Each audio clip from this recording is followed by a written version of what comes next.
வயதான காலத்தில் தனிமை இனிமையா கொடுமையா? இனிமையாக ஆக்கிக்கொள்ள வேண்டியது நம்ம பொறுப்பு. ஏனென்றால் அந்த காலத்தில் ஒரு 20 வருஷம் முன்னாடி எல்லாருக்கும் 4-5 குழந்தைகள் இருந்தார்கள், வீடு நிறைய மனிதர்கள் இருந்தார்கள். ஸோ வயதானவர்களும் வீட்டிலே இருந்து பார்த்து கொள்ளும்படி இருந்ததுனால பிரச்சனை இல்லாமல் இருந்துச்சு. பட் இந்த காலத்தில் நீங்கள் பார்த்தீங்கன்னா எல்லாருமே நியூக்ளியர் ஃபேமிலி. ஒரு குழந்தைய பெற்றுறாங்க, இந்த குழந்தை படிச்சுட்டு வெளிநாட்டில் எங்கேயா வேலைக்கு போய்டுறது. அப்போ அப்பா அம்மா தனித்து விடப்படுறாங்க. அதில் ஒருத்தர் ஏதாவது ஒன்று ஆகிடுச்சுன்னா அது கணவனோ மனைவியோ, அதுக்கப்புறம் பாக்கி இருக்கிறவங்க நிச்சயம் வாழ்க்கையில் தனியாக வாழும்படி ஆறுது. சரி, தனியாக வாழறதுக்கு என்ன தான் சொல்யூஷன்? ஏதாவது ஓல்ட் பீப்புள் ஹோமில் போய் இருக்கலாமா?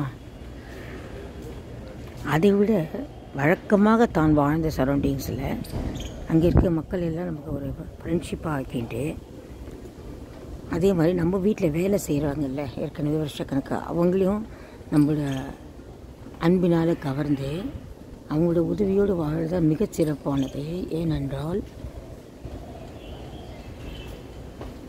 நாம் போகும் புது இடத்தில் புது மனிதர்களை பார்க்கிறோம், அதுவும் ஒரு சந்தோஷம்தான்.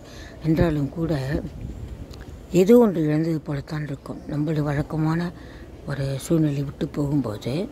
ஆகையினால் அது நீங்கள் தனி வீட்டில் இருந்தாலும் ஃப்ளாட்டில் இருந்தாலும் அதுக்கேற்ற மாதிரி பாதுகாப்பு செய்து கொள்ள வேண்டும். தனி வீட்டில் இருக்கிறவங்க வேண்டுமான ஒரு ஃப்ளாட்டுக்கு போயிட்டு அந்த வீடை வாடகைக்கு விடலாம். தனிமையை இனிமையாக்குவது எப்படி என்றால், மெயினாக தனக்கென்று சில ஹாபீஸை வளர்த்துக்கணும். முடிஞ்ச வரைக்கும் மெதுவாகவே பண்ணிக்கலாமே. யார் இருக்காங்க வீட்டில்?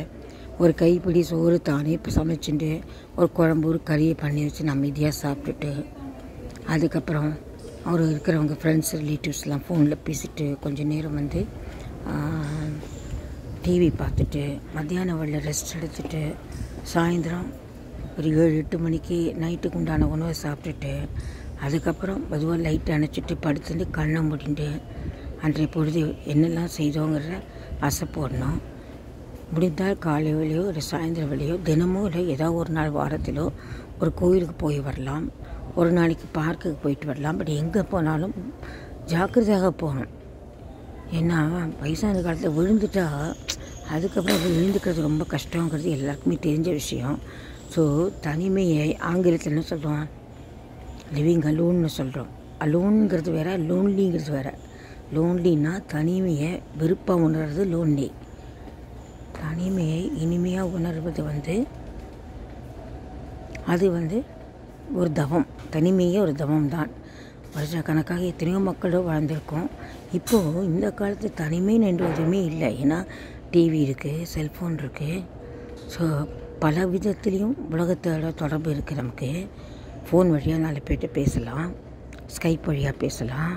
அதுக்கப்புறம் கம்ப்யூட்டரில் நம்ம வேண்டிய விஷயங்கள்லாம் பார்த்துக்கலாம், நியூஸ் பார்த்துக்கலாம், ஒரு சினிமா பார்க்கலாம். ஸோ ஒரு டைரி வேணாலும் போட்டு எழுதி வச்சுக்கலாம். இன்னைக்கு காலையில் 5 மணிக்கு எழுந்தேன், 5 மணிக்கு சாமி விளக்கு அது முகம் கை கால் கழுவிட்டு பழு தேய்ச்சிட்டு சாமி விளக்கு ஏற்றிட்டு ஒரு 1/2 மணி நேரம் தியானம் பண்ணேன்.